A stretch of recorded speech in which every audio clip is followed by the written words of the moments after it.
Nous retrouvons Christine de Oliveira, candidate à la Freguesia de Santo Antonio, pour faire un petit point. On est à moins d'une semaine du scrutin. Faire un petit point sur les actions qui ont été menées. Et alors Christine, comment ça se passe? Qu'est-ce qui a été fait par votre équipe, l'équipe dans laquelle vous militez? Alors bonjour. Écoutez, l'équipe en question n'est que le prolongement de mandats antérieurs où il y a tout un travail de fond qui a été fait, qui est reconnu, qui est vu aux yeux de tous.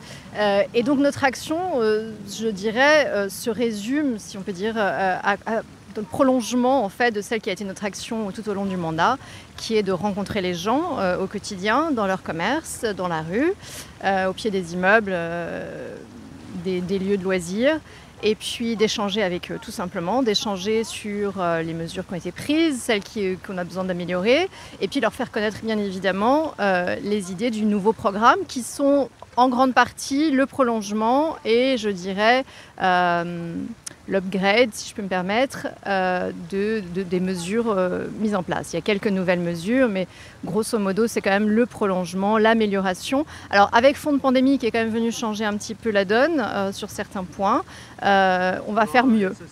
L'aide sociale, on a déjà fait beaucoup de choses. La pandémie nous a amené à faire plus, à être encore plus proche, à donner plus. Et puis ça nous a amené sur d'autres terrains. Donc on avait déjà un appui psychologique en général qui était plutôt dédié aux enfants, au cursus scolaire. Et puis qu'on a étendu à la population en général. Et puis pour donner un petit peu tout cet appui psychologique avec tout ce marasme ambiant et tous ces nouveaux défis auxquels on a été tous confrontés avec cette pandémie. Et comment la population vous perçoit? Est-ce que vous sentez que ça adhère? Est-ce que beaucoup de gens sont sceptiques, enthousiastes? Comment vous voyez l'opinion? Alors on a beaucoup d'enthousiastes. Je dirais que nous avons la population plus senior qui est, et ça c'est très mignon à voir, je dirais, toutes ces dames qui sont vraiment fans de Vasco Morgado parce qu'elles l'ont vu grandir en culotte courte, parce qu'elles le connaissent comme président de Junta au long de ces années et le travail qu'il a réalisé.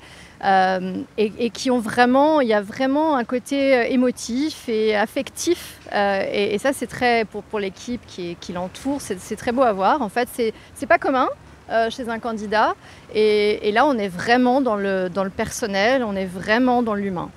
Ensuite, il y a ceux qui reconnaissent son travail. C'est drôle parce que parfois, on a des gens qui témoignent que naturellement, ils iraient voter vers un autre parti, une autre liste, mais que de fait, par la personne et par les projets qui ont été mis en place, ils n'ont aucun doute à rénover leur vote. En tout cas, c'est ce qui nous témoigne dans cette liste et cette nouvelle candidature. Donc, dans l'ensemble, vous êtes optimiste ? Nous sommes optimistes, encore qu'on ne peut jamais être complètement optimiste. On sait on peut toujours faire mieux et surtout on a des challengers qui n'attendent pas leur reste et qui forcément donnent tout ce qu'il faut pour essayer de nous détrôner, si je peux me permettre. Donc forcément on est quand même à l'écoute. On a le parti du Chega par exemple, c'est ce parti d'extrême droite, ça c'est quand même un peu une nouveauté au Portugal. Et donc donc voilà, tant que le scrutin n'est pas fait, pas de... Exactement, jamais de pronostic avant les résultats.